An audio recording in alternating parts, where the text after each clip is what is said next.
The lock gave way easier than Marcus expected. 3 years of breaking into houses across Chicago had taught him to read a neighborhood by its locks.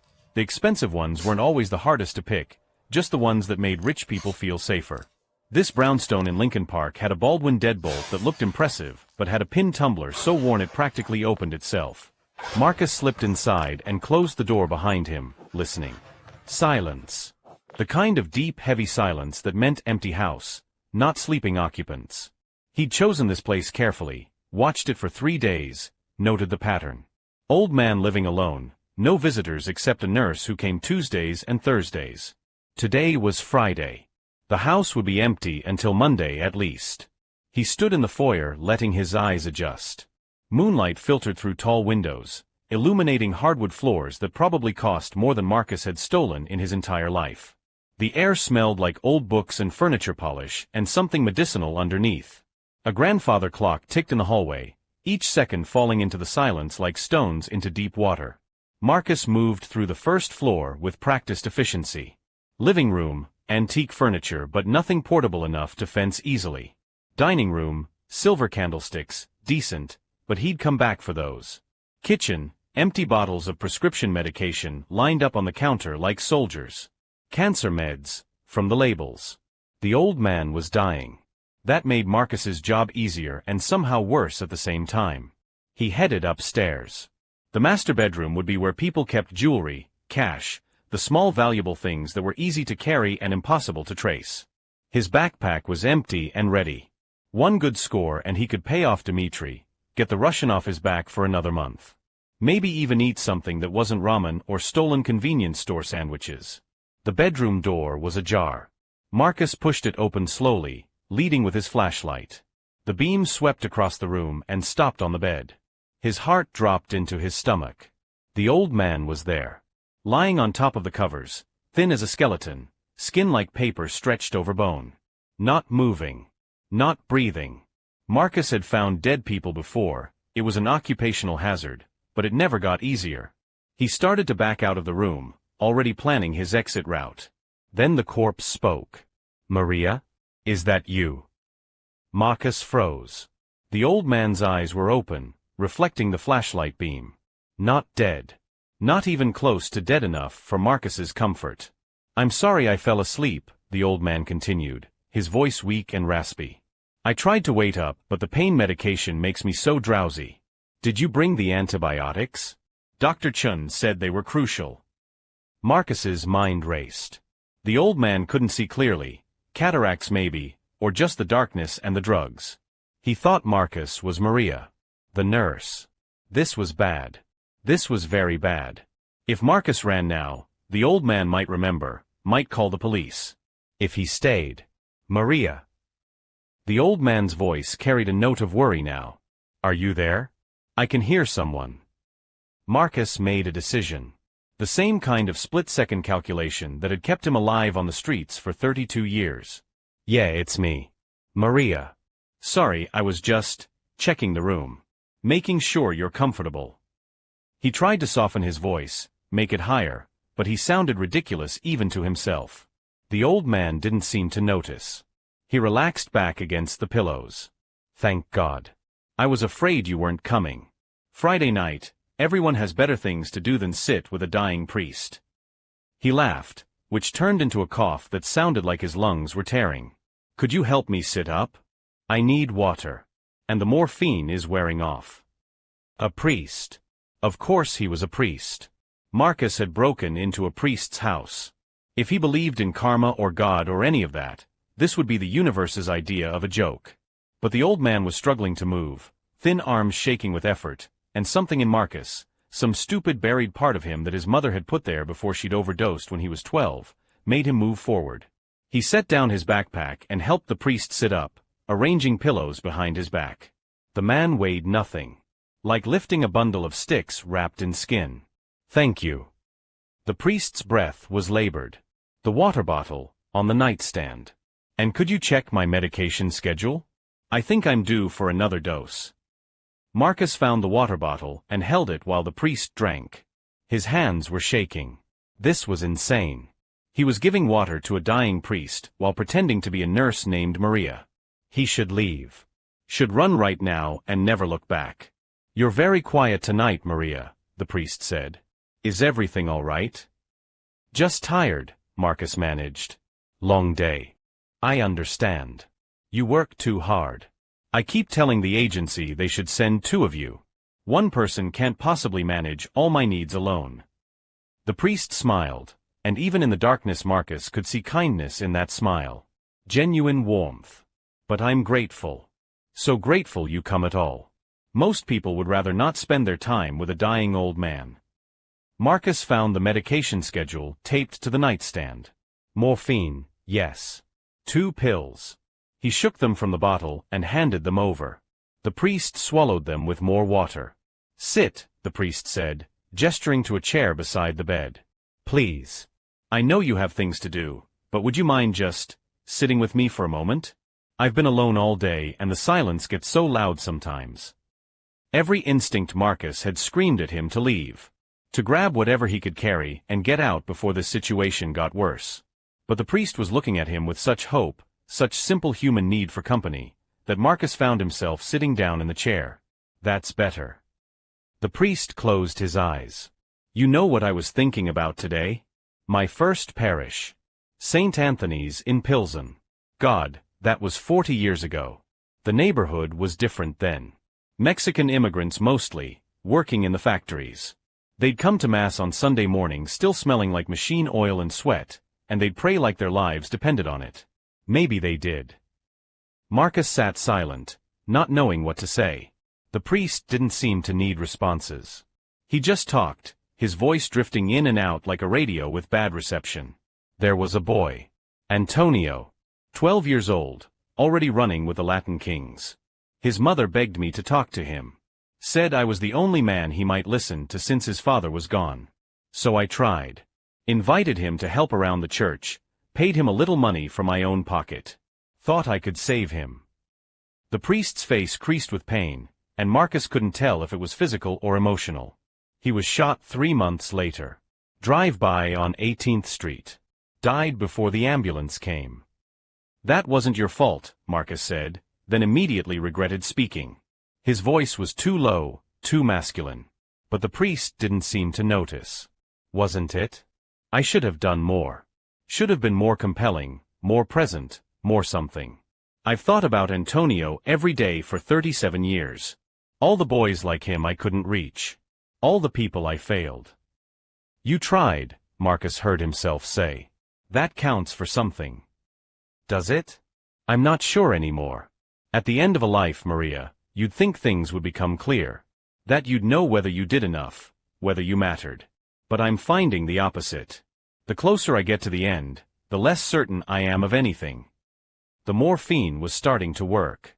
The priest's voice was getting slower, softer. Accept this. I'm certain of this. The moments when we show up for each other, when we sit with someone in their pain, their loneliness, their fear, those moments are holy. That's where God lives. Not in cathedrals or dogma or any of the things I spent decades preaching about. Just in showing up. In staying when it would be easier to leave. Marcus felt something twist in his chest. An ache he hadn't let himself feel in years. He looked at the priest, this dying old man who'd spent his life trying to save people, who was full of doubt and regret despite decades of service, and saw something he recognized. The same exhaustion Marcus felt every morning when he woke up on whatever couch or floor he'd crashed on. The same question, what's the point of any of this? I should check your vitals, Marcus said, needing to do something, to move, to break the moment. Blood pressure and temperature.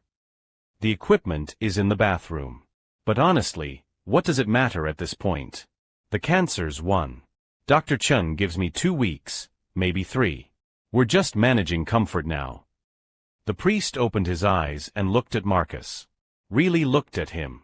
For a terrifying second Marcus thought he'd been recognized, that the old man could see through the darkness and drugs and see exactly what he was. But the priest just smiled.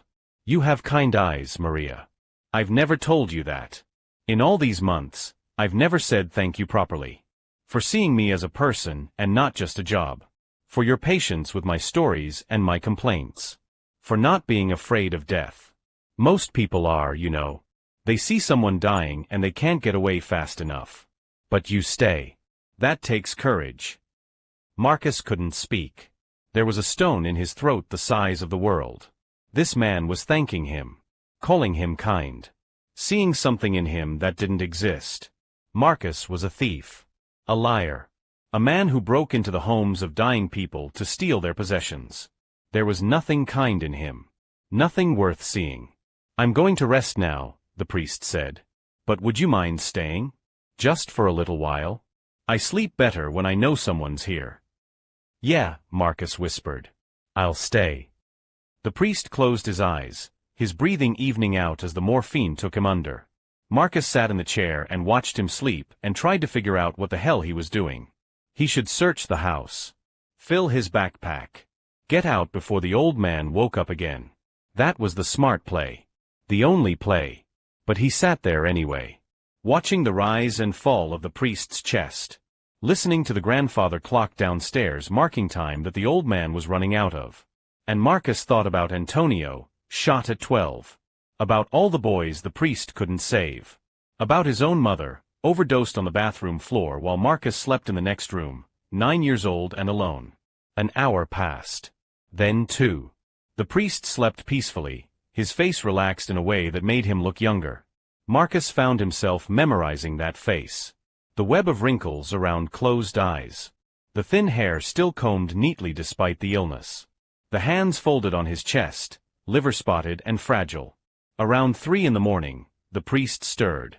His eyes opened, cloudy and confused. Maria. I'm here. Good. I had a dream. I was back in seminary, young and full of certainty. We thought we could change the world through faith and service. Naive but beautiful too. He coughed, a wet sound. Tell me something, Maria. Do you believe people can change? Really change, not just modify their behavior but become someone fundamentally different? Marcus thought about that. About the man he'd been at 18, angry, desperate, but not yet hardened. About the first time he'd stolen something, a loaf of bread from a corner store because he hadn't eaten in 2 days. How easy it had been. How it had felt like survival, not crime. About every choice after that, each one making the next one easier until stealing was just what he did. Who he was. I don't know, he said honestly. Maybe. If they had a reason to. What kind of reason? Someone believing in them, I guess. Someone seeing something in them worth saving. The priest smiled. That's what I believe too. That everyone Maria, no matter what they've done, carries the possibility of redemption. We just need someone to hold up a mirror and show us we're more than our worst moments. His voice was fading again. God does that. Or the universe. Or other people when we're lucky. They show us we're worthy of love even when we can't see it ourselves. What if you've done things that can't be forgiven? Marcus asked. The question came out before he could stop it. There's nothing that can't be forgiven. Nothing. The only unforgivable thing is believing you're beyond grace. That's the real sin, Maria. Not the things we do wrong, but refusing to believe we can be made right. The priest's breathing was slowing. Promise me something. When I'm gone, and it won't be long now, promise you'll remember that you matter.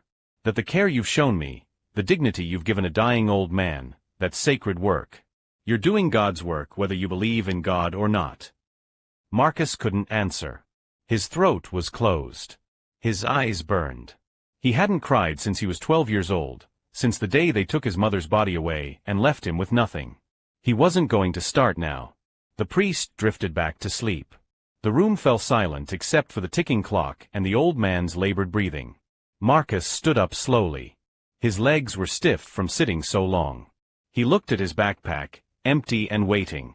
Looked at the jewelry box on the dresser, the watch on the nightstand, the cash in the wallet sitting on top of the dresser. He could still do this. Could still take what he came for and leave. The priest would never know. Would die thinking Maria had been here, that he'd been cared for. Marcus could walk out with enough to pay Dimitri and buy himself another month of survival. It wouldn't change anything about who he was or what he did. One night of playing nurse didn't make him a good person. But he thought about Antonio, shot at 12. About all the people the priest couldn't save despite trying. About his mother, who'd loved him in her broken way until the drugs loved her more. About the priest's words, "The only unforgivable thing is believing you're beyond grace." Marcus picked up his backpack, put it on his shoulders, took one last look at the sleeping priest. Then he turned and walked toward the door. He made it halfway down the stairs before he stopped. His hand was on the railing, his feet moving toward the exit, toward freedom and survival and everything he knew. But something held him there. Something he didn't have words for. An ache that had been growing in his chest all night, spreading through his ribs like cracks in ice. The priest thought he was worth thanking. Thought he had kind eyes. Saw something in him that Marcus had buried so deep he'd forgotten it existed. And maybe, the old man was dying and confused and wrong about everything.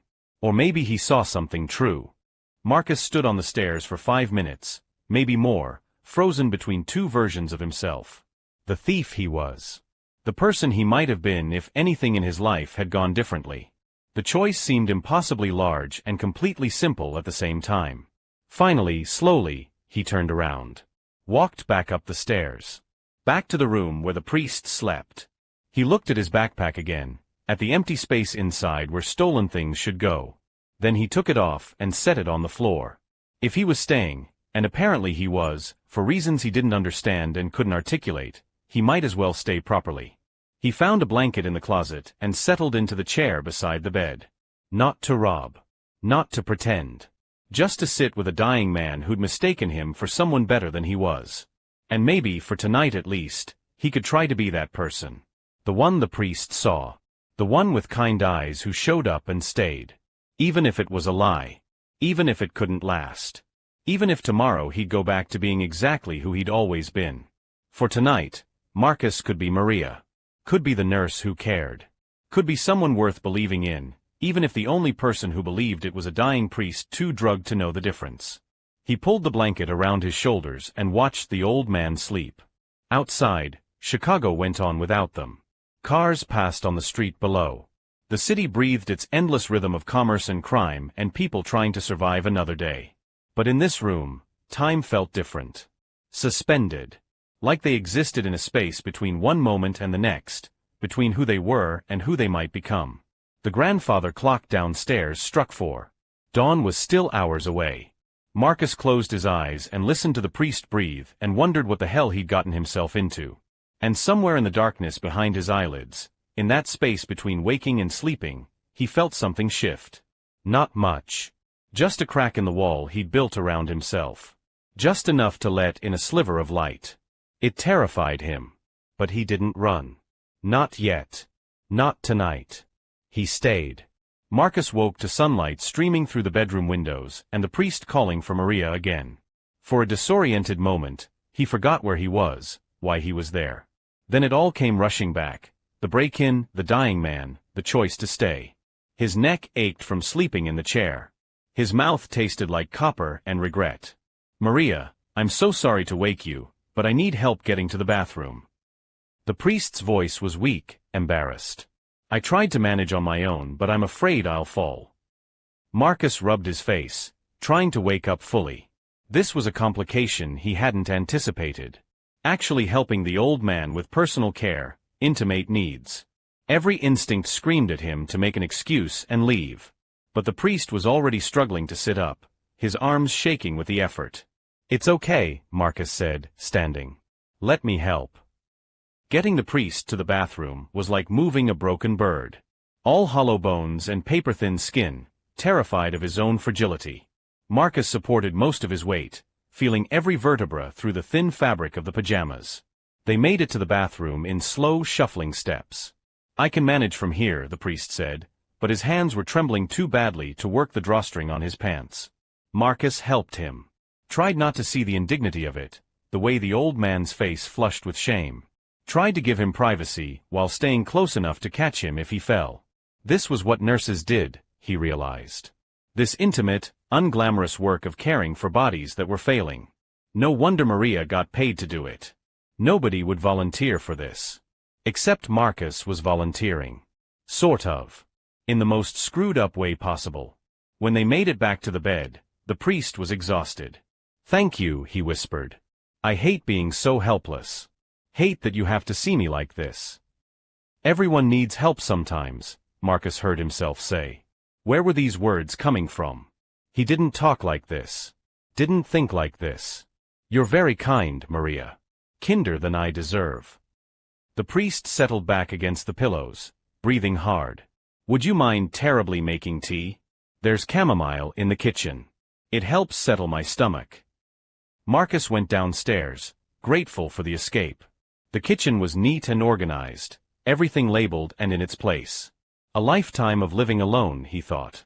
Making order because there was no one else to make it for you. He found the chamomile tea, put the kettle on, and while he waited for it to boil, he looked around. The refrigerator was nearly empty. A few containers of what looked like meal prep service food, mostly untouched. Orange juice. Some yogurt past its expiration date. The pantry was better stocked, but with things the priest probably couldn't eat anymore. Pasta, canned goods, a jar of honey that looked 20 years old. On the counter, Marcus found a daily pill organizer. 7 days, 4 times a day, 28 little compartments. Most were empty. The priest had stopped taking his regular medications. Only the morphine remained, the only thing that mattered now. Pain management. Comfort care. Waiting for death. Marcus made the tea and brought it upstairs. The priest accepted it with shaking hands, took a sip, made a face. I can't taste it properly anymore. The medication does something to my taste buds. Everything is either metallic or like cardboard. He took another sip anyway. Tell me something, Maria. How long have you been doing this work? A while, Marcus said vaguely. Do you ever get used to it? Watching people die. I don't think you're supposed to get used to it. No, I suppose not. The priest stared into his tea like it held answers. I've presided over hundreds of funerals. Held dying hands. Offered last rites. You'd think I'd be prepared for my own death. But I'm not. I'm terrified, Maria. Absolutely terrified. Not of hell, I stopped believing in that version of God decades ago. But of nothingness. Of simply ceasing to exist. All these years of faith and prayer and service, and at the end I'm just an old man scared of the dark. Marcus didn't know what to say to that. He'd never thought much about death beyond trying to avoid it. In his world, people died suddenly, overdoses, shootings, accidents. There was no time for philosophical consideration. You were alive and then you weren't. Maybe being scared is normal, he offered. Maybe faith isn't about not being scared. It's about being scared and still believing there's something worth believing in. The priest looked at him with something like surprise. When did you become a theologian, Maria? Just talking. Probably doesn't make sense. No, it makes perfect sense. More sense than anything I preached from the pulpit for 40 years. He set down the tea, his hands too weak to hold the cup any longer. Can I tell you something? A confession? It seems appropriate, a priest confessing to his nurse. If you want to. I became a priest for the wrong reasons. I was 17, angry at the world, and I'd just gotten a girl pregnant. Her name was Catherine. We were going to run away together, get married, start a life. But her parents found out. They were wealthy, connected. They made her get an abortion. Paid off my family to keep quiet. Told me if I tried to contact her, they'd destroy us. The priest's voice was flat, reciting facts that had long ago lost their emotional charge. She killed herself 6 months later. Pills. Her parents said it was an accident, but I knew better. Marcus felt his chest tighten. That's not your fault. Isn't it? I let them separate us. Took their money. Told myself it was for my family, that we needed it. But really I was just a coward. And after she died, I couldn't live with it. So I joined the seminary. Thought I could atone through service. Thought I could save other people since I couldn't save her. He laughed bitterly. 50 years of trying to earn forgiveness for something unforgivable. What a waste. You helped people. All those years at St. Anthony's, all the people you counseled and supported, that matters. Does it? Or was it just me running from my guilt? Using God as an excuse not to deal with what I'd done? The priest closed his eyes. I never married. Never had children. Never let myself love anyone because I didn't deserve it. Catherine died and I spent the rest of my life punishing myself. What kind of faith is that? What kind of life? Marcus thought about his own life. The things he'd done. The people he'd hurt, directly or indirectly. Every robbery was someone's security violated, someone's trust broken. He told himself they were just things, that insurance covered it, that rich people wouldn't miss what he took. But those were lies. Comfortable lies that let him sleep at night. Maybe you're being too hard on yourself, Marcus said quietly. Maybe trying to help people counts for something, even if your reasons weren't pure. Maybe none of us get to be heroes. We just do the best we can with the broken pieces we're given. The priest opened his eyes. Really looked at Marcus, the way he had last night. Like he could see through the darkness and the deception to something underneath. You sound like someone who knows about broken pieces. Marcus's breath caught. Everyone's got broken pieces. That's true. But some people spend their lives trying to glue them back together. Others just keep breaking more pieces, hoping eventually they'll be too broken to feel anything at all. The priest's gaze was sharp despite the medication. Which kind are you, Maria? The question hung in the air between them. Marcus should deflect. Should change the subject. Should maintain the charade. But something about the old man's honesty demanded honesty in return. The second kind, Marcus admitted. Definitely the second kind. And does it work? Does breaking yourself into smaller pieces make it hurt less? No. It just makes you harder to put back together. The priest nodded slowly. I thought so. I spent 50 years trying both approaches. Breaking and fixing, fixing and breaking. Neither one worked. You want to know what I learned? What? That we don't fix ourselves. We don't earn redemption through suffering or service or any of it. Grace isn't something we achieve. It's something we accept. The hardest thing in the world is believing we're worthy of love exactly as we are, broken pieces and all. That's easy for a priest to say. You've got God on your side. God. The priest smiled sadly. I'm not sure God cares about sides. I think God just is. Like gravity or love or the way water finds its level. Not judging, not keeping score. Just present. Offering grace to anyone willing to receive it. The tragedy is how many of us spend our lives refusing because we think we need to earn it first. Marcus wanted to argue. Wanted to point out all the reasons that was naive, simplistic, the kind of thing people who'd never really suffered believed. But he thought about last night. About sitting with the priest. About choosing to stay when leaving would have been easier. About the way the old man had called him kind, had thanked him, had seen something worth thanking. What if that was grace? Not something earned but something given freely, even to someone who absolutely didn't deserve it? You're very quiet, the priest observed. I'm sorry, I shouldn't burden you with my existential crisis. You came here to work, not to play therapist to a dying old man. It's okay, Marcus said. And weirdly, it was. I don't mind. Maria, can I ask you something personal? You don't have to answer. Sure. Why do you do this work? It can't be for the money. The agency doesn't pay enough. And it's hard, heartbreaking work. Watching people die, dealing with their fear and pain. Why choose this? Marcus thought about that. What would Maria say? Why did nurses do this work? Maybe because everyone deserves someone. Everyone deserves to not die alone. And if I can be that person, even for strangers, maybe that's enough. Maybe that's purpose. The priest's eyes filled with tears. That's the most beautiful thing anyone said to me in years. Thank you, Maria. Thank you for being here. For seeing me as a person and not just a job. For listening to my rambling confessions. For your grace. Marcus felt something crack wider in his chest. The priest was crying. Thanking him. Calling him graceful. And Marcus was a fraud. A thief who'd broken into this house to steal from a dying man. Every kind word was built on deception. Every moment of connection was a lie. He should confess. Should tell the truth right now. Get it over with. Let the priest call the police and face whatever consequences came. At least that would be honest. But looking at the old man's tears, at the gratitude and relief on his face. Marcus couldn't do it. Couldn't take away the comfort of believing someone cared. Even if that someone was a fiction. Even if the real Marcus was nothing like the person the priest saw. "You should rest," Marcus said, his voice rough. "The morphine should kick in soon." "Yes, I suppose so. But Maria? Before I sleep, could you do something for me?" "What?" "There's a box in the closet. Top shelf, blue cardboard. Would you get it for me?" Marcus found the box.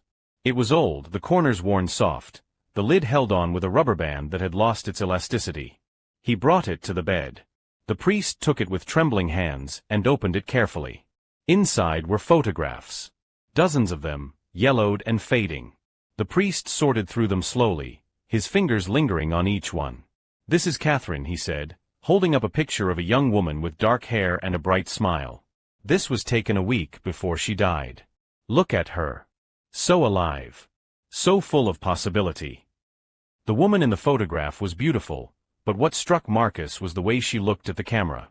Open. Unguarded. Trusting the world to be kind to her. That trust had been a mistake. "And this," the priest pulled out another photo. "This is Antonio. The boy I told you about. His mother gave me this after he died. Said I should remember what I was fighting for." The photo showed a kid in an oversized Bulls jersey, trying to look tough but unable to hide the softness around his eyes. 12 years old and already lost. The priest went through photo after photo. Parishioners, colleagues, family members long dead. Each one accompanied by a story, a memory, a regret. Marcus listened and watched and felt the weight of all these lives that had touched the priest's life and been touched in return. It was overwhelming. The sheer accumulation of human connection, human loss. "Why are you showing me these?" Marcus asked finally. "Because I'm dying, and when I'm gone, no one will remember these people. Catherine and Antonio and all the others. They'll be forgotten. Lost to time. Unless I tell their stories to someone. Unless I make them matter to someone else." The priest looked at Marcus. "You'll remember them, won't you, Maria? After I'm gone? You'll remember there was a girl named Catherine who deserved better than she got? A boy named Antonio who should have lived to be an old man." "I'll remember," Marcus promised. And he meant it. He would carry these ghosts with him. Add them to his own collection of things he couldn't forget. The priest smiled. "Thank you. That brings me more peace than you know." He put the photos back in the box carefully, like they were made of glass. "I'm very tired now. But you'll stay, won't you? Just a little longer." "I'll stay." The priest closed his eyes. Within minutes, his breathing evened out into sleep. Marcus sat with the box of photographs in his lap, looking at the faces of the dead. All these people the priest had loved and lost. All these chances at connection the old man had sabotaged with his guilt and self-punishment. Marcus understood that. He'd been doing the same thing his whole life. Keeping everyone at a distance. Never letting anyone get close enough to matter. Telling himself it was survival, that caring was weakness, that the only person you could rely on was yourself. But looking at these photographs, at the evidence of the priest's isolated, grief-haunted life, Marcus saw his own future. Dying alone. No one to remember his stories. No one to care that he'd existed at all. Was that what he wanted? To break himself into smaller and smaller pieces until there was nothing left worth saving? He thought about his mother. The few good memories he had before the drugs took her. The way she'd sung to him at night. The way she'd smiled, rare but real. She'd been broken too. Life had broken her, poverty, abuse, addiction. And she'd never found her way back to wholeness. Had died fragmented, alone, unmourned except by a 9-year-old boy who'd found her body. Marcus had spent 23 years running from that memory. From the fear that he was just like her. That brokenness was hereditary. That some people were born to shatter and no amount of trying could put them back together. But what if the priest was right? What if grace wasn't something you earned, but something you accepted? What if being worthy wasn't about being perfect, but about being willing to try? Marcus carefully set the box of photographs on the nightstand. He looked at the priest sleeping, his face peaceful for the first time since Marcus had found him. This man who'd spent 50 years punishing himself for one moment of cowardice. who'd helped hundreds of people while believing he deserved to help no one, who was dying with more regrets than peace.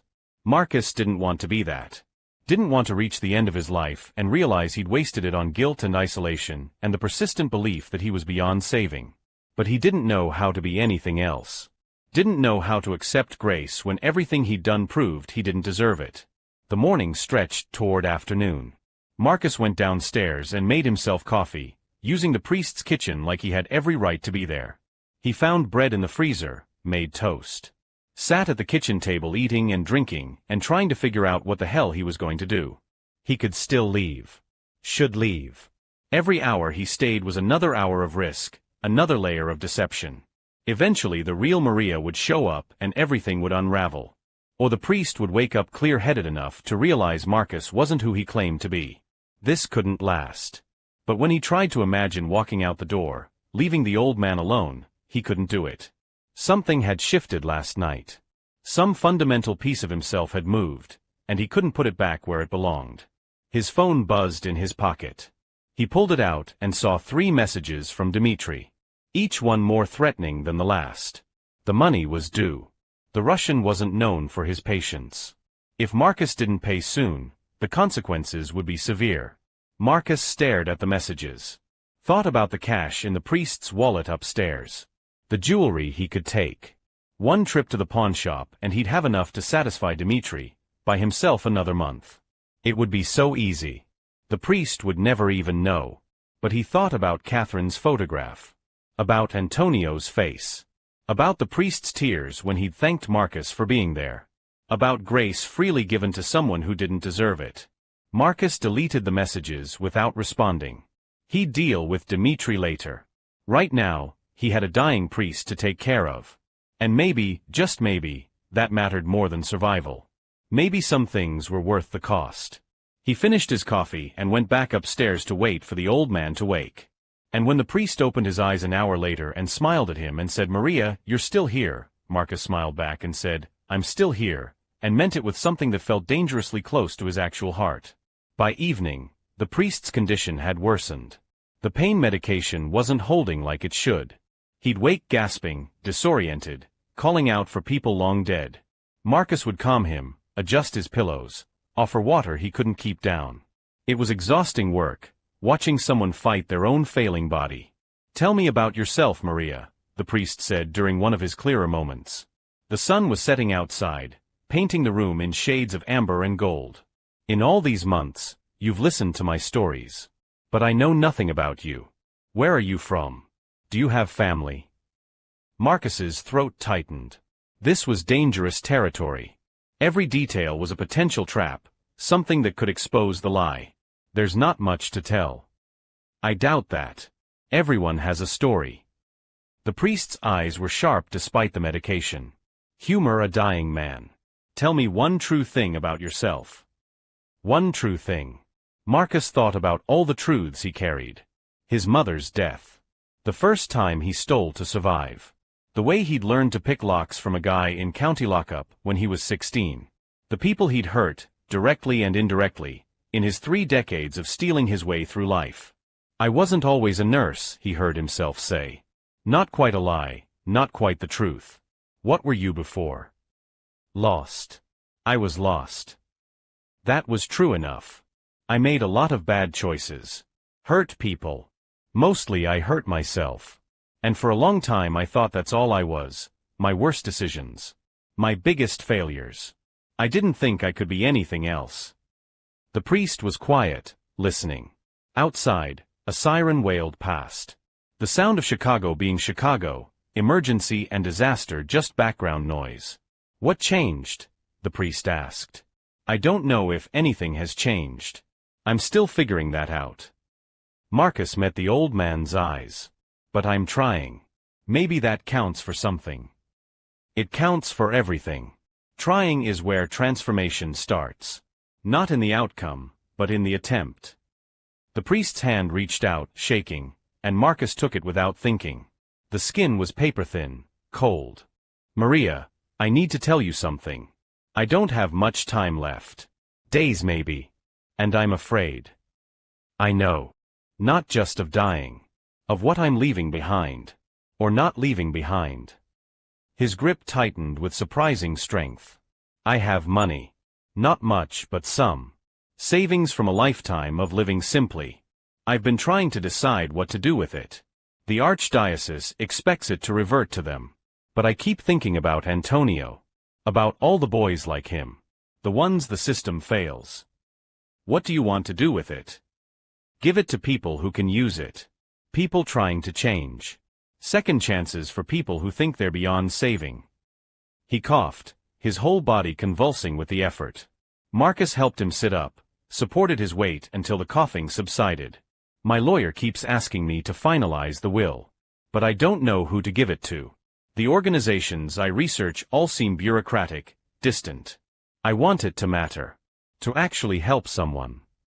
Marcus felt something twist in his gut. The priest was talking about money. About giving it away to help people like Marcus. Thieves. Criminals. The ones society had written off. There are programs, Marcus said carefully. Re-entry services. Job training. Places that help people transitioning out of prison or addiction. They're always underfunded. Do you know any? Specifically.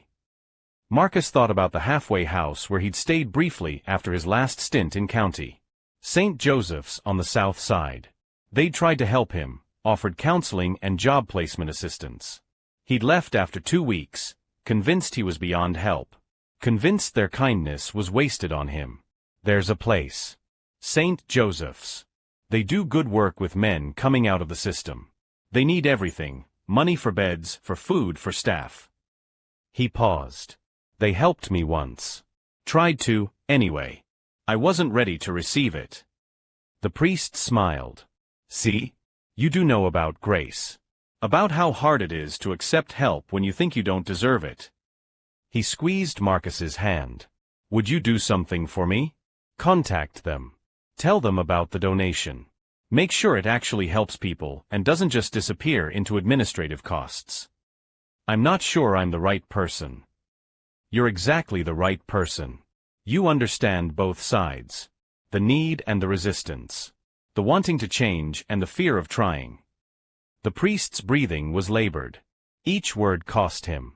Promise me, Maria. Promise you'll make sure my money does some good. Marcus wanted to confess right then. Wanted to tell the old man the truth, that he wasn't Maria, wasn't a nurse, was exactly the kind of person the priest wanted to help. That he was sitting here planning how to make sure the priest's money helped people, while he himself was a thief who'd broken in to steal from a dying man. But the priest was looking at him with such trust. Such certainty that Marcus was good, was kind, was someone who could be relied upon. And Marcus couldn't bear to destroy that. Not now. Not when the old man had so little time left. I promise, Marcus said. The priest relaxed back into his pillows. Thank you. That brings me peace.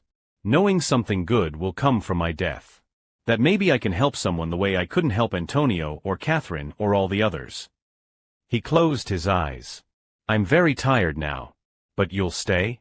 Through the night. I'll stay. Good. Good. I don't want to be alone when, he didn't finish the sentence. Didn't need to. They both knew what was coming.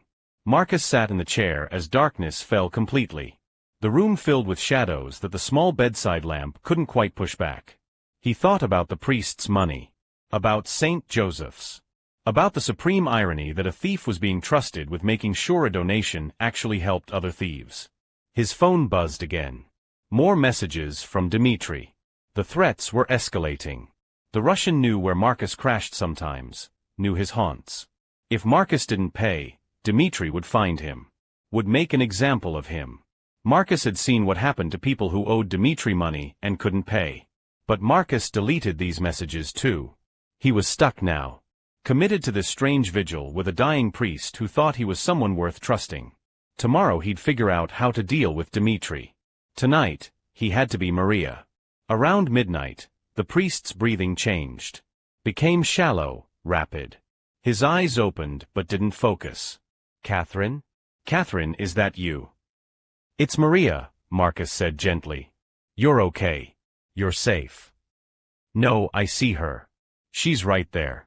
At the foot of the bed. She's smiling, Maria. She's not angry.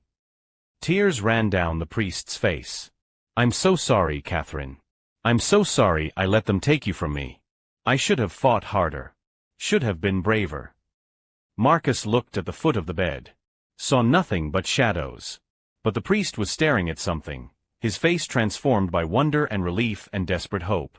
She forgives me, the priest whispered. After all these years. She forgives me. He reached out toward the empty air. And there's Antonio. He's with her. They're both here. Oh, Maria, they're both here and they're not angry. They're just themselves. The way they were before everything went wrong. Marcus's eyes burned. He didn't believe in deathbed visions, in ghosts or angels or any of it. But watching the priest's face, seeing the peace settling over him, Marcus almost wanted to believe. Almost wanted there to be something after death. Some place where Catherine and Antonio waited. Where all the broken pieces got put back together. Tell them I'm sorry, Marcus said quietly. Tell them we're all sorry for the ways we failed them. They know, the priest said. They already know. And they forgive us. That's what Maria doesn't understand. They forgive us not because we earned it, but because holding on to anger would hurt them more than it hurts us. Forgiveness is a gift we give ourselves. He looked at Marcus then, really looked at him, and for a terrifying moment Marcus thought the old man finally saw through the deception. Saw who he really was.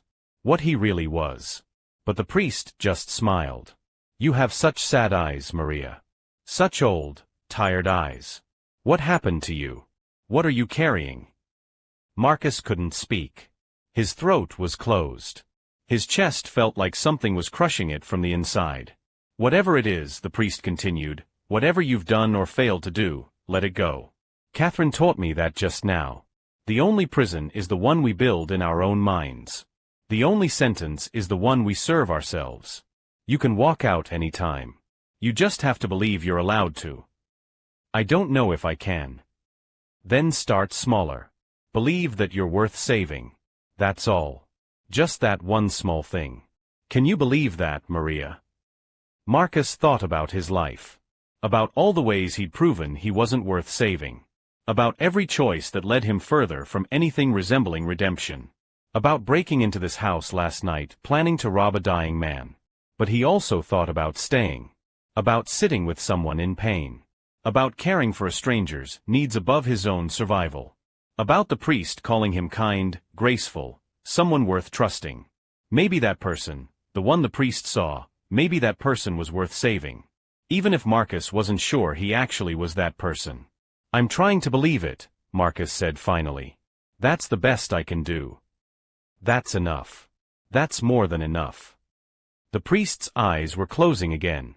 The vision, hallucination, whatever it was, had faded. Tell me something, Maria. What's your real name? Marcus's breath caught. What? I'm not entirely foolish.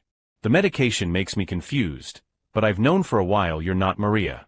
You're a man, for one thing. Your voice gives you away when you're not careful. The priest smiled without opening his eyes. But I don't care. You stayed. You helped me. You listened to a dying old man's confessions and regrets. That matters more than names.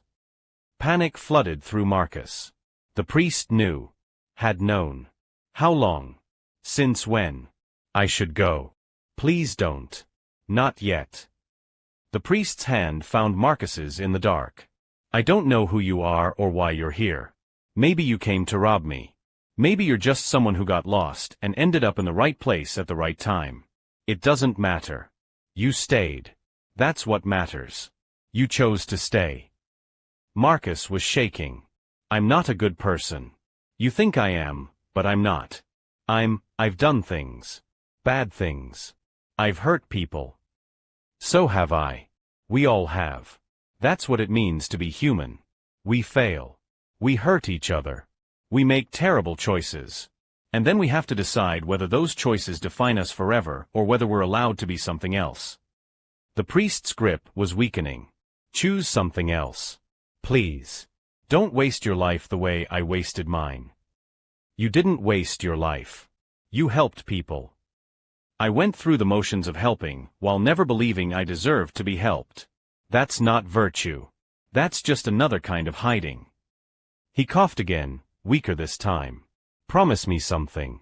Whatever brought you here tonight, fate, desperation, chance, promise me you'll see it as an opportunity. A chance to choose differently. To be the person you pretended to be when you stayed instead of leaving. I can't promise that. I don't know how. Then just promise to try. That's all any of us can do. Try. Fail. Try again. Keep trying until trying becomes who we are instead of what we do. Marcus's vision blurred. He was crying. When had he started crying? He couldn't remember the last time he'd cried, and now he couldn't stop. I don't even know your name. Your real name. Thomas. Father Thomas Brennan. And you are? Marcus. Marcus Wright. Well, Marcus Wright, thank you. Thank you for this gift. For letting me die with someone who cared enough to stay. Even if the caring started as pretending. Even if you only stayed because leaving felt wrong. Thank you for choosing compassion over convenience. Thomas's breathing was slowing. Each breath seemed to take more effort than the last. Marcus held his hand and watched the old priest fade. It was happening fast now. The body shutting down. The mind drifting away from pain toward whatever came next. Marcus. Thomas's voice was barely a whisper. Tell St. Joseph's. Tell them the money is for second chances. For men who think they're beyond saving. Tell them Father Thomas believed everyone deserves someone to believe in them. Even when they don't believe in themselves. I'll tell them. And Marcus? You deserve a second chance too. You're worth saving. Do you hear me? You're worth. The sentence trailed off. Thomas's hand went slack in Marcus's grip. His chest rose one more time, fell, and didn't rise again. The room filled with a silence so complete it felt like the world had stopped spinning. Marcus sat there holding the hand of a dead priest he tried to rob and ended up caring for. He didn't know how long he sat there. Time felt suspended, meaningless. Outside, Chicago kept living. Inside, everything had changed. Finally, slowly, Marcus laid Thomas's hand gently across his chest. Closed his eyes. Straightened the blankets. Made him look peaceful, like he was just sleeping. Like at any moment he might wake up and ask for water or tell another story about Catherine or Antonio or any of the ghosts that had haunted his life. Marcus should call someone. The agency. The police. The archdiocese. Someone who would know what to do with a dead priest. But he couldn't move yet. Couldn't break this moment. Because once he made that call, once official people showed up with their questions and procedures, Marcus would have to explain who he was and why he was here. Would have to confess that he'd broken in. That everything was built on a lie. And they'd arrest him. Obviously. Breaking and entering at minimum. Maybe more if they thought he'd done something to hasten Thomas's death. Dimitri would find out he was in custody. Would make sure Marcus never made it to trial. And Thomas's money would go to the archdiocese, would disappear into bureaucracy, would never help anyone at St. Joseph's the way the old priest wanted. Marcus looked at the dead man's face. Thought about promises made and whether they counted when made to someone who died believing a lie. Thought about second chances and whether he deserved one. Thought about the person he pretended to be for the last 36 hours and the person he'd actually been for 32 years. He thought about Thomas's words. Choose something else. Be the person you pretended to be when you stayed instead of leaving. Could he do that? Could he actually change? Not just for a night, not just while sitting vigil with a dying man, but permanently? Could Marcus Wright, career thief, chronic screw-up, man who'd spent 2 decades breaking himself into smaller pieces, could he become someone else? He didn't know. But Thomas had believed he could. Had seen something in Marcus worth saving. Had trusted him with money meant to help people who were exactly like Marcus used to be. Maybe still was. Marcus stood up. His legs were stiff from sitting so long. He looked around the room, the photographs on the nightstand, the medication bottles, the empty teacup. Evidence of a life lived and ended. He should go. Should run before anyone showed up. But something held him there. On the dresser, he saw Thomas's wallet. The cash inside, maybe $100. Next to it, a beautiful old watch. Gold, antique, probably worth 500 at a pawn shop. And in the closet, visible through the half-open door, a jacket that probably contained more cash, credit cards, easy pickings. Marcus could take it all. Could disappear into the city. Pay off Dmitri. By himself another month of survival. Thomas was dead. He'd never know. And Marcus needed the money. Needed it desperately. But he thought about Thomas's face when he'd thanked Maria for being there. About the way the old priest had cried talking about Catherine and Antonio. About the trust in his voice when he'd asked Marcus to make sure the donation helped people. About his final words, "You're worth saving." Marcus picked up the wallet. Opened it. Looked at the cash inside. Then he closed it and put it back exactly where he'd found it. He looked at the watch. The jacket. All the things he could take. And he took nothing. Instead, he picked up Thomas's phone from the nightstand. Found the contact labeled, St. Catherine's Parish Emergency. He stared at it for a long moment, his thumb hovering over the call button. Once he made this call, there was no going back. They'd ask questions. Want explanations. And Marcus would have to tell them something. But he thought about second chances. About trying. About failing and trying again until trying became who you were instead of what you did. He pressed call. A woman answered on the third ring. St. Catherine's, this is Sister Margaret. Marcus took a breath. My name is Marcus Wright. I'm calling about Father Thomas Brennan. He just passed away. Peacefully. In his sleep. And Marcus's voice broke.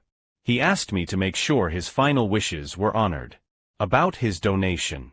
About helping people who need second chances. I'm so sorry for your loss. Were you with Father Thomas? Yes. I was with him. He wasn't alone. Thank God for that. He was so worried about dying alone. Sister Margaret's voice was thick with grief. Can you stay there? We'll send someone right away. Father Thomas should be brought home to the church. He deserves that dignity. I'll stay, Marcus said. I'll stay until someone gets here. He hung up and sat back down in the chair. He'd stay. He'd answer their questions as honestly as he could without getting arrested. He'd make sure Thomas's money went to St. Joseph's like the old man wanted. He'd try to honor the priest's faith in him, even though that faith was built on deception. And then he'd figure out who Marcus Wright could become. Not all at once. Not in some dramatic transformation. But slowly. One choice at a time. Trying and failing and trying again. It was terrifying. It was impossible. But sitting there next to Thomas's body, holding the phone, having just called instead of running, Marcus felt something he hadn't felt in 23 years. He felt like maybe, just maybe, he was worth the effort of saving. The grandfather clock downstairs chimed twice. 2 a.m. Marcus settled into the chair to wait for whoever would come. And while he waited, he looked at Thomas's peaceful face and silently promised the dead priest that he would try. Would keep trying. Would see where trying led. It was a small promise. A fragile one. But it was real. And real was where everything had to start. Sister Margaret arrived 40 minutes after Marcus called. She came with Father David, a younger priest with gentle eyes, and a woman Marcus later learned was Thomas's niece, Elizabeth. They moved through the house with quiet efficiency, respectful of death in a way that made Marcus feel like an intruder in his own grief. You were with him? Elizabeth asked, touching her uncle's cold hand. Her voice was steady, but her eyes were red. At the end. Yes. He wasn't alone. Marcus stood awkwardly near the door, ready to run if anyone asked the wrong question. He was peaceful. He talked about people he loved. Catherine. Antonio. Others. He seemed ready. Thank God for that. Elizabeth looked at Marcus properly for the first time. I'm sorry, I don't think we've met. Are you from the nursing agency? This was it. The moment where Marcus would either lie completely or tell a truth that would destroy everything. He thought about Thomas's face when he'd said, I've known for a while you're not Maria. About how the priest hadn't cared who Marcus was, only that he'd stayed. No, Marcus said carefully. I'm not from the agency. I was here. And your uncle needed help. So I stayed. Father David's eyes sharpened. You were just here? How? Marcus felt sweat prickle at the back of his neck. The door was unlocked. I heard someone calling for help. I came in to check, found Father Thomas in distress. He thought I was his nurse. I didn't correct him. I just helped him until he passed. It wasn't quite a lie. The door had been unlocked after Marcus picked the lock. Thomas had been calling for help. Everything after that was true, more or less. The truth filed down at the edges. Sister Margaret studied Marcus with an expression that suggested she'd heard thousands of confessions and knew the shape of partial truths. And you stayed with him all night? Cared for him? Even though you weren't being paid? Yes. Why? Marcus met her eyes. Because nobody should die alone. And because he asked me to stay. Something in Sister Margaret's face softened. What's your name, son? Marcus. Marcus Wright. Well, Marcus Wright, my brother in Christ died with someone who cared enough to stay with him. That's a mercy. That's grace. She crossed herself. Thank you. Whatever brought you here, thank you for being there when he needed someone. Marcus's throat tightened. She was thanking him. They were all thanking him. And he was a thief who'd broken in to rob a dying man. The irony was so sharp it hurt. They asked a few more questions. What time Thomas had passed, whether he'd been in pain, what his last words were. Marcus answered honestly where he could, vaguely where he couldn't. Finally they made arrangements to transport Thomas's body to the church. Father David said a prayer over the deceased. Elizabeth collected a few personal items, including the box of photographs. Uncle Thomas mentioned you, Elizabeth said as they were preparing to leave. In his last phone call to me, 3 days ago. He said someone new had been helping him. Someone who understood brokenness and grace. He said you gave him hope that his life had meant something. Marcus couldn't speak. Could only nod. He changed his will recently, Elizabeth continued. Left his savings to a halfway house. St. Joseph's on the south side. And he specified that you should oversee the donation. Make sure it actually helps people. He seemed very certain about that. She paused. Did you know he was going to do that? No. I had no idea. He trusted you. That meant something to Uncle Thomas. He didn't trust easily, not after everything he'd been through. Elizabeth pressed a card into Marcus's hand. His lawyer will contact you. Please honor my uncle's wishes. Make sure his money helps people who need second chances. That's all he wanted, to help people believe they were worth saving. After they left, Marcus stood alone in Thomas's house. The bed was empty now, sheets stripped, the room already feeling abandoned. He should leave. Should get out before anyone started asking harder questions. But he couldn't move. He thought about the wallet on the dresser. The watch. The easy money that would solve his immediate problems. Dimitri's threats were real. The Russian wouldn't wait forever. And Marcus had nothing, no money, no plan, no way to pay what he owed. Marcus picked up the wallet. Felt its weight. Inside was maybe $120. Enough for a few days. Not enough to save him, but enough to help. He stared at it for a long time. Thought about Thomas saying you're worth saving. About choosing to be the person he'd pretended to be. About second chances and whether he deserved one. Then he put the wallet back.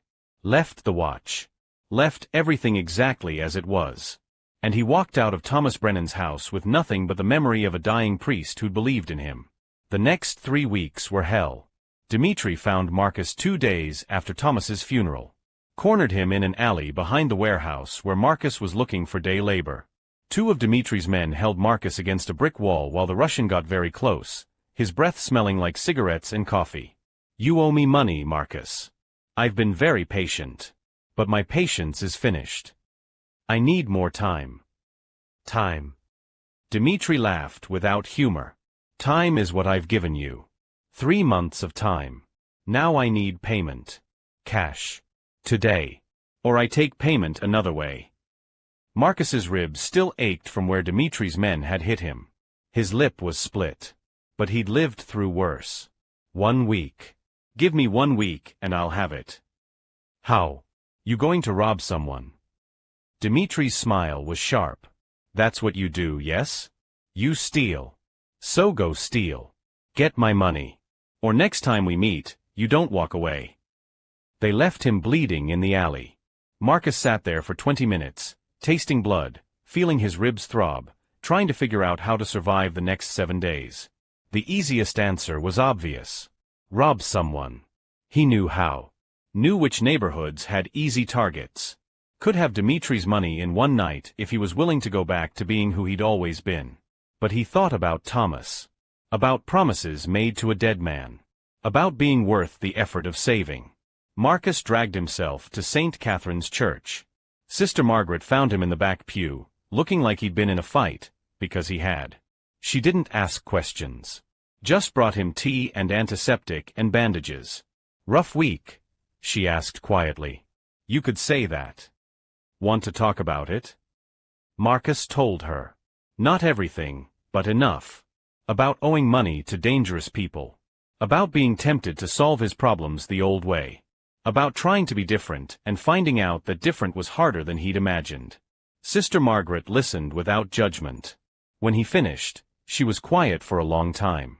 "Father Thomas left you something besides the responsibility for his donation," she finally said. "He left a letter. His lawyer has it. Maybe it's time you read it." The lawyer's office was downtown, all glass and expensive furniture. Marcus felt out of place in his warehouse clothes and split lip. But the lawyer, a tired-looking woman named Patricia Chun, handed him an envelope without comment. "Father Thomas left instructions that you should receive this after his death. He was very specific." She paused. "He also left instructions about the donation. $43,000 to St. Joseph's Halfway House. You're designated as the oversight administrator. You'll work with the facility director to ensure the money is properly used. There's a small stipend included, $500 a month for your time." Marcus stared at her. $500 a month? For what? For making sure his money helps people. For being the kind of person who would stay with a dying man you didn't know and care for him until he passed. Father Thomas seemed to think that was worth compensating. After the meeting, Marcus sat in a coffee shop he couldn't afford and opened Thomas's letter. The handwriting was shaky but legible. "Dear Marcus. If you're reading this, I'm gone. I hope my death was peaceful. I hope you were there, but I'll understand if you couldn't be. Watching people die is hard, even for someone as kind as you pretended to be. Yes, I knew you weren't Maria. I'm old and dying, not stupid. I knew from the second night. Your voice, your hands, the way you moved, all wrong for a nurse. All right for someone who didn't belong in my house but chose to stay anyway. I don't know why you were really there. Maybe you came to rob me. Maybe you were lost and heard me calling for help. It doesn't matter. What matters is that you stayed. You cared for me. You listened to my confessions and my regrets. You gave a dying old man dignity when you could have given him nothing. That's grace, Marcus. The purest form. Unearned, undeserved, freely given. I'm leaving you money. Not much in the grand scheme, but enough to help you survive while you figure out who you want to become. Use it wisely. Use it to give yourself the second chance you're afraid to take. And please, please make sure my donation helps people at St. Joseph's. Men like you. Men who've made mistakes but haven't given up on the possibility of redemption. Tell them Father Thomas believed they were worth saving. Tell them grace isn't earned. Tell them to try. You're worth saving, Marcus Wright. I saw it in your eyes. I heard it in your voice when you talked about being lost. You're worth every effort, every failure, every attempt to be better. Don't waste this chance. Don't waste yourself. With hope and faith. Thomas. Marcus read the letter 3 times. Each time, his eyes blurred more. By the third reading, he was crying in a coffee shop on Michigan Avenue, not caring who saw. Thomas had known. Had known Marcus was a thief, had guessed why he was there, and had given him grace anyway. Had left him money. Had believed in him even knowing the truth. That night, Marcus used some of the stipend money to pay Dimitri. Not all of what he owed, but enough to buy more time. Enough to keep breathing while he figured things out. "This is half," Dimitri said, counting the bills. "Where's the rest?" "You'll get it. Monthly payments. I've got steady income now. I'll pay every month until we're clear.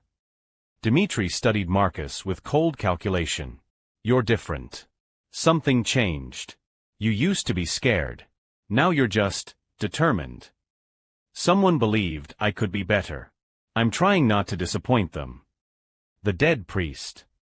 Yeah, the dead priest. Dmitri pocketed the money. Fine. Monthly payments. But if you miss one, just one, we're done being civilized. Understood. Understood.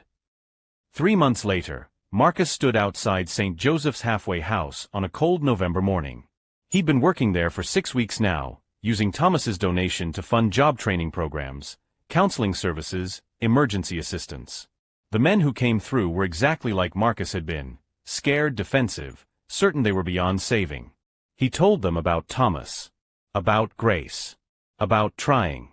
Carlos Rodriguez, the director, had offered him a permanent position. Peer counselor. It paid barely more than the warehouse, but it mattered. It meant something. You're good at this, Carlos said, walking Marcus out after a session. These guys trust you. They see themselves in you. That's powerful.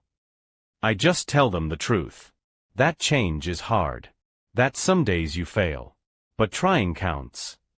Is that what you believe now? Marcus thought about that. About the last 3 months of showing up, helping people, making payments to Dmitri, reading Thomas's letter when things got hard. Yeah, I think I do. Sister Margaret had invited him to Thomas's memorial garden dedication.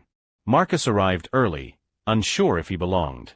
The garden was small but beautiful, a corner of the church grounds with a bench and flowering plants and a plaque that read, Father Thomas Brennan, he believed everyone deserved grace. Elizabeth was there, along with Father David and a dozen parishioners who'd known Thomas. When they saw Marcus, several people approached to thank him for being with Thomas at the end. For giving him peace. For honoring his memory. Marcus felt like a fraud accepting their gratitude. But he also felt something else, a sense that maybe he'd earned a small piece of it. Not for breaking into Thomas's house, but for everything after. For staying. For trying. For becoming someone the dying priest could believe in. Uncle Thomas would be proud of you, Elizabeth said, standing beside Marcus at the memorial plaque. He'd be happy knowing his money is helping people. That you're helping people. I'm just trying to be the person he thought I was. Maybe you already are that person. Maybe you just needed someone to see it before you could see it yourself. After the ceremony, Marcus sat alone on the memorial bench. He thought about Thomas's final words, you're worth saving. About Antonio, shot at 12. About Catherine, dead from pills and a broken heart. About all the people Thomas had tried to save and couldn't.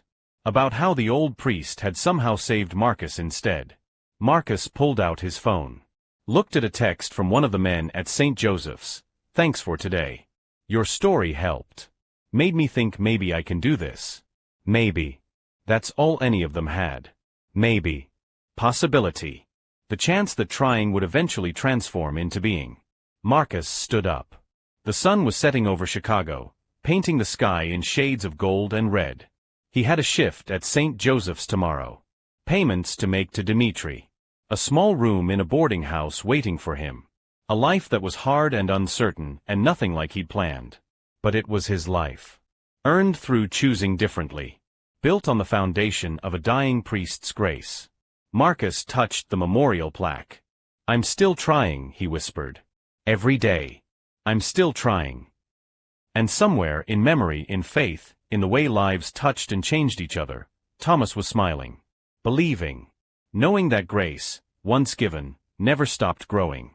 Marcus walked away from the memorial garden into the city, into his future, into the person he was becoming. Not a saint. Never a saint. But someone trying. Someone believing he was worth the effort.